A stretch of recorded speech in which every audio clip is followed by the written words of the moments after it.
I was 29 when the first email arrived. It was a chilly October morning in Seattle, the kind where the air feels wet even before it rains. I'd been up since dawn, buried in my usual ritual of black coffee and a relentless to-do list. I remember glancing at the subject line, checking in, and feeling a prickle under my skin before I even opened it. I'm Ethan Parker. To most people now, I'm a successful software entrepreneur. My company, Titan Insight Systems, finally broke 8 figures last year, and the business press decided I was worth a feature. But when I was a scrawny teenager scribbling code on scrap paper, my parents told me I was wasting my time. "You'll never make it doing this nonsense," my father liked to say, shaking his head as if he'd already mourned my inevitable failure. My mother, less blunt but no kinder, would press her lips into a thin, resigned line whenever she saw my laptop. Even as an adult, their voices stayed with me. Some mornings, they were louder than my own thoughts. That day, though, I felt oddly calm. I'd built a life so far removed from theirs that I could almost pretend the past didn't matter anymore. Until I read the message. From Karen Parker. Subject: checking in. Hi, Ethan. I hope you're doing well. We haven't spoken in a while, and I thought I'd reach out. Your father and I were talking about you the other night. We miss you. Let us know when you have time to call. Love, Mom. I stared at the screen, the cursor blinking in the empty reply box like a dare. The email wasn't cruel or belittling. If anything, it was eerily normal. But that was exactly why it unsettled me. My parents never reached out without a motive. Not in my entire life. I knew them too well to believe otherwise. I closed my laptop and stood by the floor-to-ceiling window, watching the gray sky bruise darker over the city. My apartment felt suddenly smaller, as though the walls had crept in while I was reading. I wrapped my arms around my chest, an old reflex to protect myself. Don't overthink it, I told myself. Maybe they really just want to talk. But even as I whispered the words, I knew they were a lie. The rest of the morning passed in a fog. I tried to focus on a proposal draft for a client, but every few paragraphs, my gaze drifted back to the closed laptop. The memory of my father's voice was like a splinter under my skin. "When you come crawling back, don't expect us to bail you out," he'd said the night I packed my things and left their house for good. It was the last real conversation we'd ever had. I still remembered how the kitchen light had flickered above us, as if the house itself was tired of our fights. At noon, I finally gave in to curiosity. I reopened the email and read it again, searching for hidden barbs or buried meanings. But it stayed stubbornly bland. That was the first sign something was wrong, too wrong to ignore. I tried to shake the unease by heading to the gym, but every time I stepped onto the treadmill, I saw my father's face in the reflection of the window, a disappointed ghost watching me from the past. So I gave up, drove home, and sat at my kitchen table with a legal pad and a pen, listing every possible reason they might contact me. 1. Someone was sick. 2. They needed money. 3. They wanted to gloat about my brother, Jacob. 4. They were finally ready to apologize. I drew a line through the last one almost immediately. My parents were too proud to admit regret. Especially my father, William Parker, retired Navy, perpetually unsmiling, a man who believed love was earned through obedience. That evening, I debated whether to respond. My phone buzzed repeatedly with Slack notifications and text messages from my team, but none of them could distract me from the email. When the sun finally dipped behind the buildings, I poured a bourbon and sat in the dark, listening to the hum of my refrigerator and the rain tapping against the window. I thought about all the times I'd imagined this moment, my parents reaching out first, admitting they were wrong. I'd believed it would feel like triumph. Instead, it felt like standing on a precipice with no way to see the bottom. I almost didn't notice the second email arrive. The sound was just another notification in the sea of pings and alerts. But when I glanced at my phone and saw the subject line, urgent, my heart kicked against my ribs. I opened it immediately. From Karen Parker. Subject: urgent. Ethan, please call us tonight. We really need to talk to you about something important. Love, Mom. I set the phone down on the table, my fingers tingling with adrenaline. All the old resentments flared back to life in an instant. Every insult, every dismissal, every time they'd called me a failure. My stomach tightened into a knot. Something important. The words echoed in my mind, hollow and ominous. I tried to convince myself again that maybe this was innocent, that maybe they were finally ready to make amends. But deep down, I didn't believe it.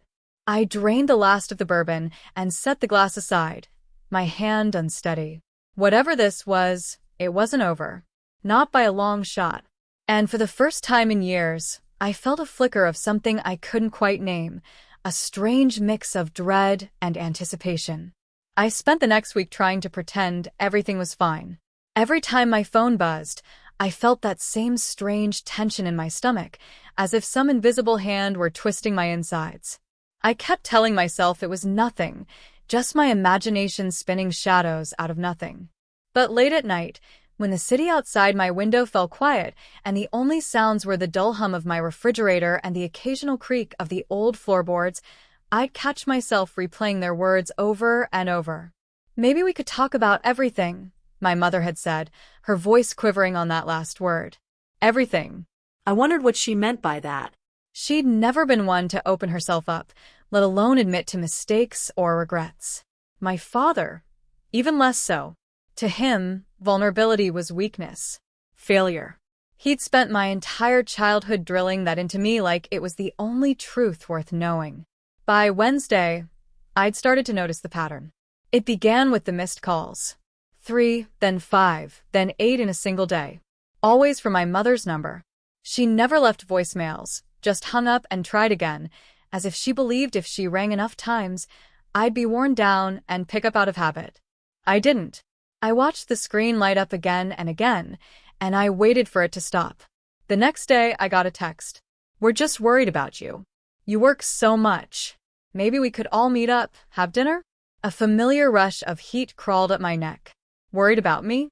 That was rich coming from the same people who once told me my so-called career was a childish fantasy, who'd stood in the kitchen pointing out the ways I would fail while my younger brother, Derek, sat smugly at the table pretending not to listen. I started typing a reply, "I'm fine, thanks," then deleted it. Another reply, "I'm busy," deleted again. My hands trembled, my thumb hovering over the keyboard. I felt ridiculous for caring this much. For years, I'd promised myself I was over it, that their opinions couldn't touch me anymore. But it wasn't true. Not when they were suddenly circling me again, like vultures. I set the phone down and stared at it, my chest tight. That evening, when I got home from work, I found an envelope tucked under my apartment door. My name was written across the front in my mother's precise, looping script. I held it between my fingers for a long time, the paper soft and slightly damp at the corners. Part of me wanted to rip it up without reading, to prove I was immune to whatever guilt or pity they were trying to stir up. But curiosity was stronger. Inside was a folded letter. A real letter, something I hadn't received from them in over a decade. "We know things were said in the past that can't be unsaid. We made mistakes. Maybe you did too. But we need to talk. It's important. Please call us." I read it 3 times. Each time, the words seemed to shift slightly, as if there were meanings buried under the neat sentences. Mistakes. Important. Talk. What did any of it actually mean? I thought about calling, about ending the suspense. But something about the whole thing felt too staged, too practiced. Like they'd rehearsed every word, carefully chosen each phrase to sound just vague enough that I'd be forced to respond. The next morning, I decided to test the waters. I called my mother while I walked to the subway, the city still groggy and gray around me. She picked up on the first ring. "Hello," she said, her voice brittle with anticipation. "It's me." I kept my tone neutral, detached. I wouldn't give her the satisfaction of hearing any emotion. "Oh." A pause, a small inhale. "I'm so glad you called. You've been trying to reach me." "Yes." Another pause. I stopped walking and leaned against a lamppost, listening to her breathe. "Is there something specific you want?" "We just thought maybe we could reconnect. That's it." Her silence told me everything I needed to know. No, that wasn't it. There was something she wasn't saying. Something she didn't want to say over the phone. I swallowed, feeling the old bitterness like acid in my throat. I'm very busy. If you have something to say, you should say it. I don't think this is the place, she stammered. Maybe we could meet. Just for coffee. I closed my eyes. I'll think about it. When I hung up, I felt like I'd just survived a small battle, but I wasn't sure who'd won. Over the next few days, the clues kept piling up.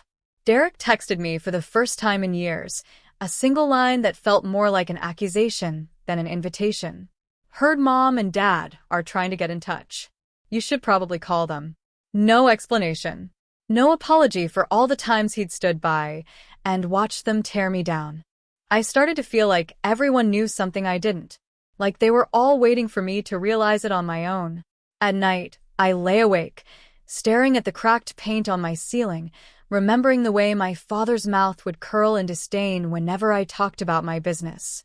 You'll never make it, he'd said. You're not cut out for it. Those words had followed me through every rejection, every sleepless night, every risk I took. And now they wanted to meet? To talk. I couldn't decide what was worse, the possibility that they were trying to manipulate me or the possibility that they actually needed me. By Friday, my curiosity had curdled into something darker, an edge of paranoia I couldn't shake. On my lunch break, I walked past the coffee shop near my office and, without thinking, stepped inside. I ordered a black coffee and sat by the window, my mind a tangle of old arguments and unfinished sentences. It was only when I looked up that I realized my mother was standing across the street, staring into the shop. She didn't see me at first. She looked nervous, clutching her purse to her chest, her eyes darting up and down the block like she was searching for someone. I felt my heart stutter. Was she following me? Or was this another coincidence? I watched her for a full minute before she finally turned and walked away, disappearing into the lunchtime crowd. My hands were shaking so badly, I nearly spilled my coffee. That night, I lay in bed replaying the moment. Her thin shoulders, the way she'd clutched her bag, the furtive glances. I couldn't tell if I was being paranoid or if something was genuinely wrong. Saturday morning, I woke to another message. Please just meet us. It's important. Important. Always that word. I stared at it until the letters blurred, my throat tight. All day, I couldn't focus. My clients noticed. I stumbled over my presentations, forgot names, lost my place in meetings. My assistant finally pulled me aside. You okay? She asked, her brows knitting with concern. I'm fine, I lied. But I wasn't. That night, I sat at my kitchen table. The lights turned low, the letter from my mother unfolded in front of me. My phone lay beside it, screen dark. I thought about calling, about demanding answers. But some stubborn pride kept me frozen. I didn't owe them anything. They'd never believed in me, never supported me. Why should I rush to fix whatever crisis they created? Yet the uncertainty was gnawing at me, a constant pressure behind my ribs. I picked up the letter again, reading each sentence as if the truth might be hidden between the lines. Mistakes. Regret. Important. I pressed my fingers to my temples and exhaled shakily. I couldn't deny it anymore. Whether it was paranoia or instinct, I was sure of one thing. They needed something. And whatever it wasn't going to be simple. I'd always imagined that if this day ever came, if my parents were ever forced to admit they'd been wrong about me, I'd feel triumphant, vindicated, powerful. But as I stood there in the doorway of their house, staring at the pile of unopened envelopes spilling across the console table, the air tasted sour in my mouth. Like something had died in here. Maybe it was just the last scraps of my illusions about them. I picked up one of the envelopes. It was from the mortgage company, stamped in red. Final notice. The next one was a credit card statement, the balance so high it made my stomach churn. A third letter was from a collections agency, the paper thin as tissue, as if they'd been handling it over and over, willing the numbers to change. My father appeared at the end of the hallway, moving with a stiffness I'd never seen in him before. For all my life, he'd carried himself with the unshakable certainty that he was right about everything. That I was soft, naive, destined to fail. I remember the way he used to look at me when I came home from another rejected job application, like I was confirming every grim prediction he'd ever made. And now, watching him hesitate to speak, I realized he was afraid. "Dad," I said, my voice sounding too calm. "How long has this been going on?" He rubbed his forehead, the skin there pale and fragile. "It doesn't concern you." That's not an answer. My hand tightened around the envelope. "You called me here. You said you needed to talk." His eyes flickered. I could almost hear the gears grinding behind them, trying to find some way to protect his pride. "It's under control." But it wasn't. It couldn't be. The overdue bills were everywhere, piled under mail-order catalogs and coupons, like they'd tried to bury the evidence under distractions. I set the envelope down, feeling something tighten behind my ribs. I heard movement behind me. My mother emerged from the kitchen, her expression pinched. She wouldn't look me in the eye. When she finally spoke, her voice was small. "We didn't want you to find out like this." A bitter laugh rose in my throat. So, how was I supposed to find out? When the house was repossessed. When the sheriff showed up with a notice. She flinched, and something in me recoiled at how satisfying it felt to see her cower. I'd waited so long to have the upper hand. And now that I did, it felt rotten. "We didn't think you'd understand," she whispered. I shook my head slowly. "You mean you didn't think I'd help?" Neither of them spoke. The silence was thick, accusing. I walked into the living room. The old recliner was still there, where my father used to sit reading the newspaper while I practiced pitching business ideas to the air, hoping he'd look up and nod. Hoping he'd say, "Good job, son." But he never did. He'd just keep turning the pages, sighing like he was embarrassed for me. I turned to face them both. "How long have you known you were in this deep?" My father's jaw worked, as if he was chewing over the question. My mother's gaze fell to the floor. 2 years, she finally said. 2 years. I exhaled shakily. That meant all the birthdays, all the tense phone calls, all the moments when they'd asked casual questions about my work. They'd been watching my progress not out of curiosity, but out of need. I felt my chest compress.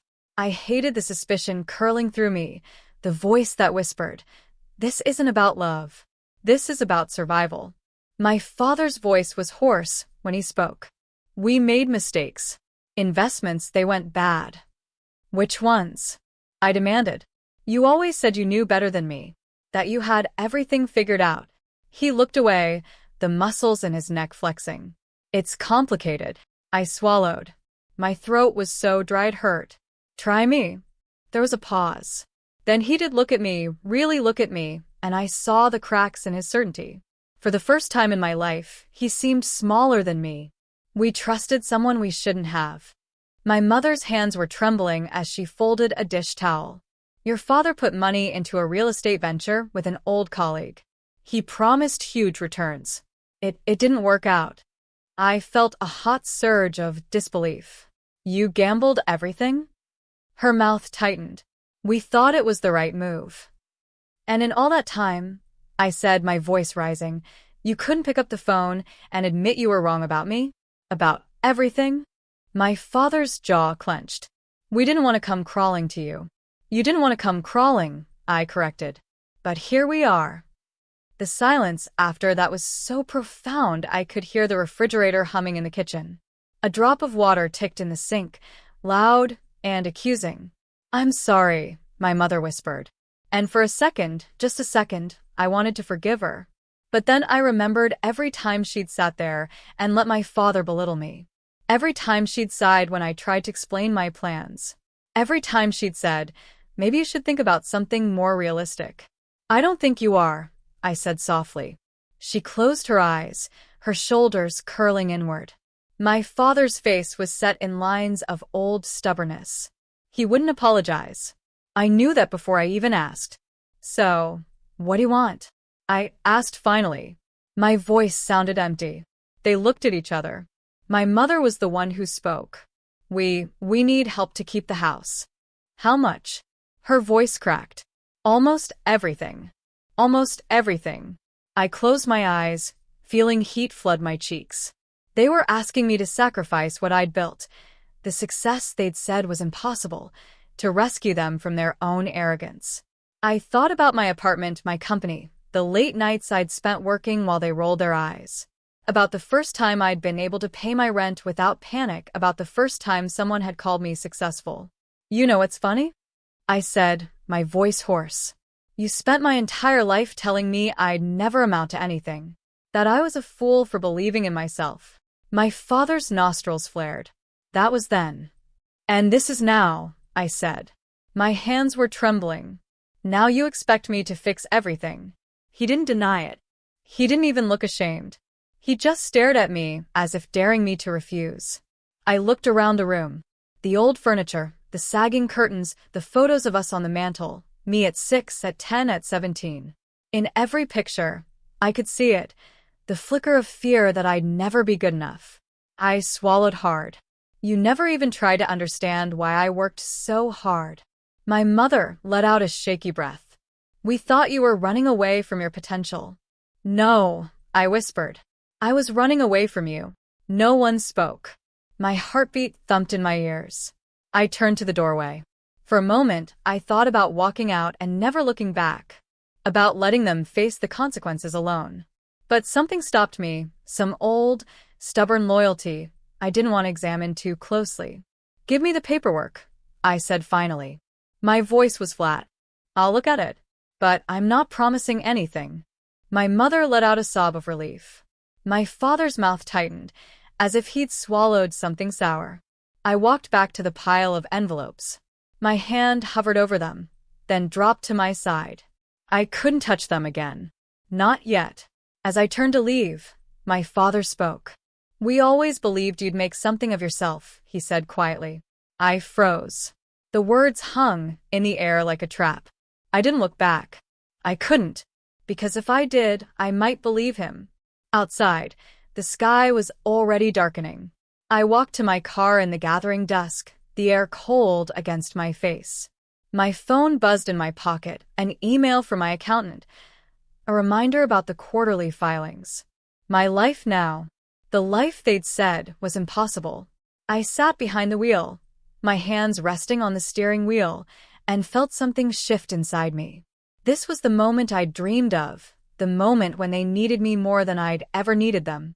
But it didn't feel like victory. It felt like an old wound splitting open, raw and bloody. I closed my eyes, letting the hurt wash over me. Because I knew the truth now. No matter how much money I made, no matter how successful I became, part of me would always be that child standing in the kitchen, desperate for approval that would never come. When I opened my eyes, I felt calmer, colder. I started the engine, the hum filling the silence. As I pulled away from the house, I didn't look back. But I knew this wasn't over. This was only the beginning. I stared at the phone for a long while before calling back. My hands trembled, but it wasn't fear. It was decades of disappointment, compressed into one tight, pulsing emotion I could hardly name. Maybe it was power. Maybe it was fury finally finding its voice. The call rang twice before my mother answered. Her voice was calm, too calm. Sweetheart, she said. We were hoping you'd call. I didn't respond to the affection she was suddenly fluent in. I let the silence sit between us like a storm cloud. She filled it. Your father and I, we've been thinking about everything. Now it was my turn to speak. Everything, I asked. Or just the fact that you need money? There was a pause. Then a sigh. It's not like that. Yes, I snapped. It is exactly like that. You told me I was wasting my life, remember? That my ideas were childish. That I'd end up broke and embarrassed just like Uncle Leon. That was years ago. And you never apologized. Another pause.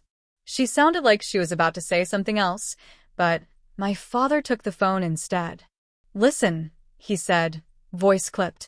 We didn't call to argue. We called because we're in trouble, and you're in a position to help. There it was. No shame, no softness.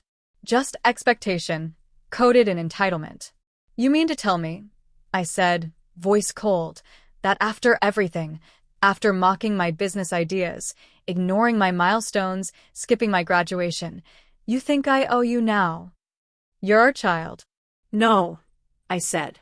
I was your burden, your failure, your punching bag when the world got too hard. There was silence on the other end. I took a breath, my voice quieter now. You never once asked me how I was doing. You only called to tell me what I was doing wrong. My mother was crying softly in the background. I could hear it even as my father tried to regain control. We were hard on you because we wanted you to succeed. No, I corrected. You were hard on me because you thought I wouldn't succeed. You didn't want to be embarrassed by me. We were wrong. That caught me off guard. 3 simple words. 3 decades too late. I lost my job 2 months ago, he continued. The company shut down. Your mother's pension's delayed. We're behind on everything, the mortgage, the bills. And now, I said slowly, you need the failure to save you. The silence was unbearable. I didn't know whether to feel vindicated or hollow. My heart was pounding, not with triumph, but confusion. Was I supposed to feel sorry for them now? We're sorry, my mother finally said, voice cracking. You didn't deserve the way we treated you. I froze. Was this real? Had they finally said it? But just as quickly my father added, still, you're our child. And family takes care of each other. There was again that subtle twist, that manipulation laced in sentiment. I shook my head even though they couldn't see me. You don't get to use the word family now like it means something. There was a pause before my father's voice lowered into something colder. You think you're better than us now? No, I whispered. I am better. Because I made something of myself with no support, no encouragement, nothing but my own stubborn will to prove you wrong. You're being dramatic. I laughed bitterly. Dramatic? You haven't earned the right to even define what I'm being. He tried again, his voice defensive, laced with wounded pride. We were just trying to prepare you for the real world. We didn't want you getting hurt chasing dreams. You were the ones who hurt me, I said. And you did it under the disguise of preparing me. You didn't protect me, you crushed me, and I had to rebuild everything you broke. Silence again. My mother broke it this time. Your sister said you bought a condo and a car. You really made it, huh? It was a strange comment, half pride, half envy. I didn't respond. I was tired of defending my existence. We don't want much, she continued, almost begging now. Just a little help to keep the house. And what happens after that? I asked. Do you go back to pretending I'm nothing again? No, she whispered. We see you now. I felt my chest tighten. I'd waited my whole life to hear that. But now that it came, it felt empty. Too late. I'll think about it, I said at last. We don't have time for thinking, my father muttered. We need help now. That tone, that command disguised as desperation.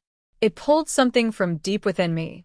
Then maybe you should have thought about that before telling me I'd never make it. I ended the call. My hands shook as I set the phone down. My heart felt like it had just sprinted a mile. I didn't know what I was going to do next. Help them? Walk away? Make them grovel? I didn't have the answer.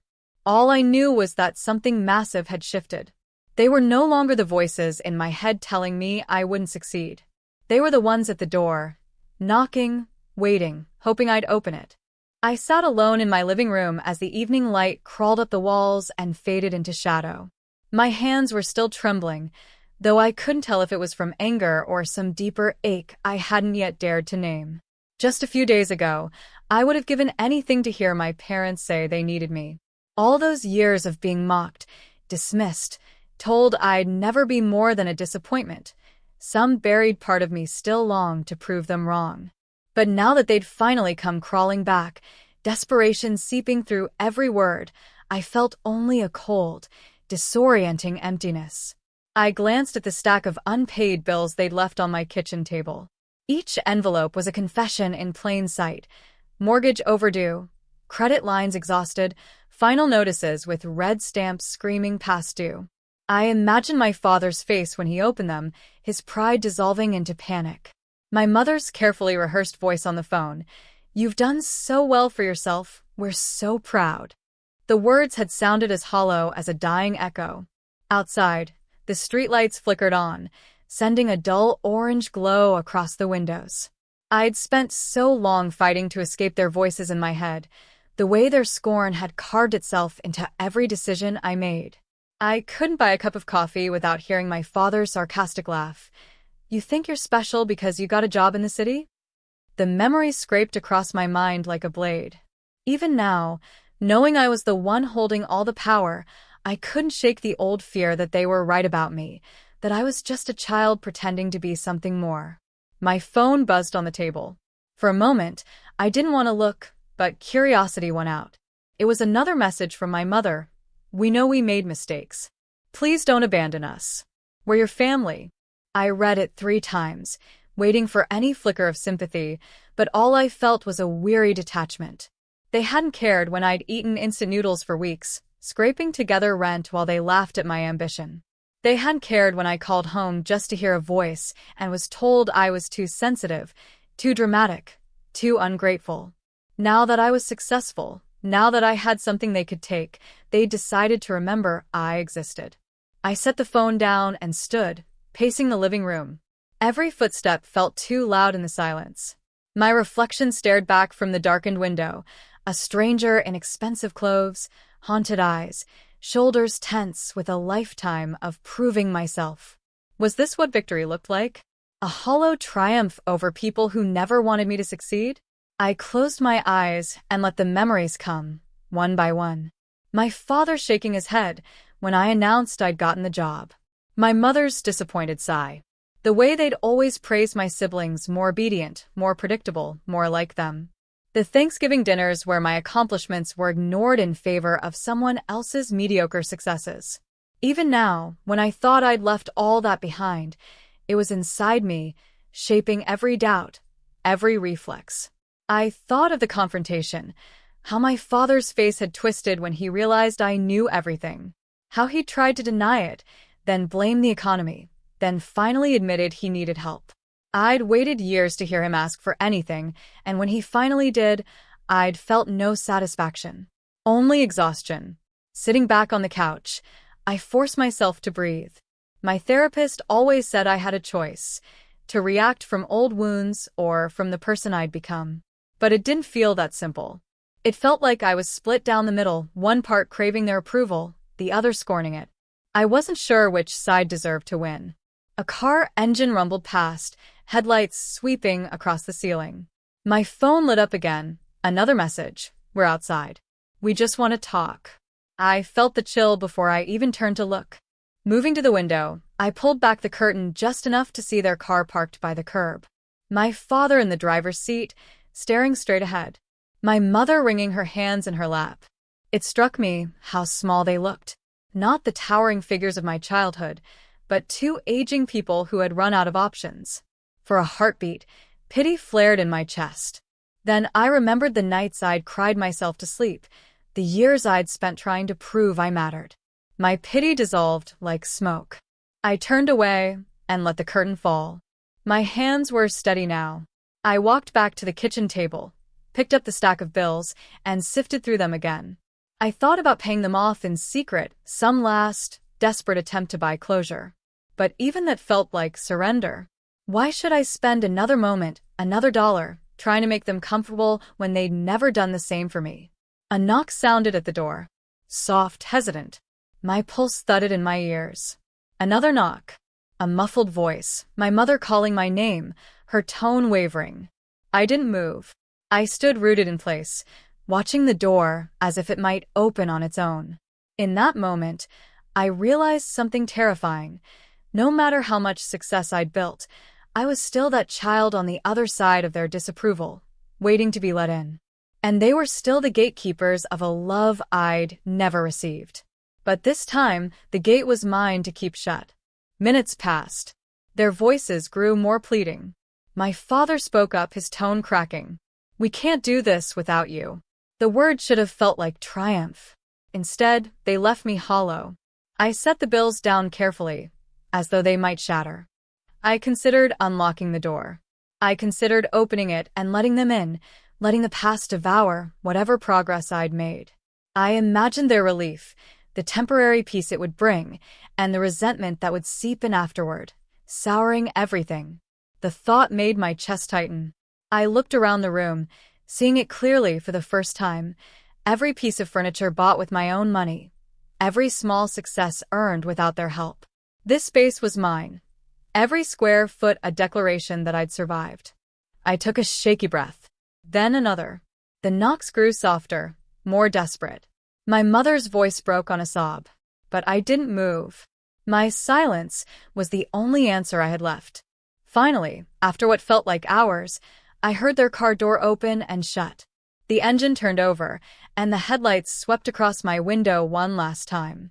As they pulled away, I felt a strange mix of grief and relief, like shedding a second skin I'd outgrown.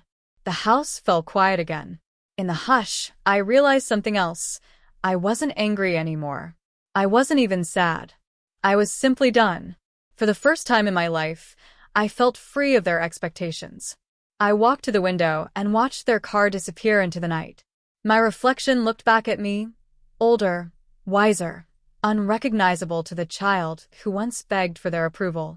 A faint smile curved my lips, though it didn't reach my eyes. Maybe someday I'd forgive them. Maybe not. But either way, it wouldn't define me. I turned away, my footsteps steady on the hardwood floor. As I reached to switch off the light, a movement in the darkness outside caught my eye.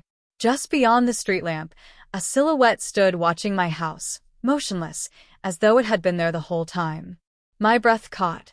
For a heartbeat, I thought it might be them, returned for one final plea. But the shape didn't move. It only watched. A shiver climbed my spine. Part of me wanted to fling open the door and demand to know who it was.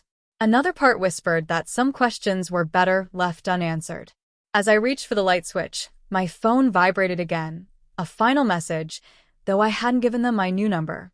My hands trembled as I read the single sentence. You think this is over, but it's only just begun.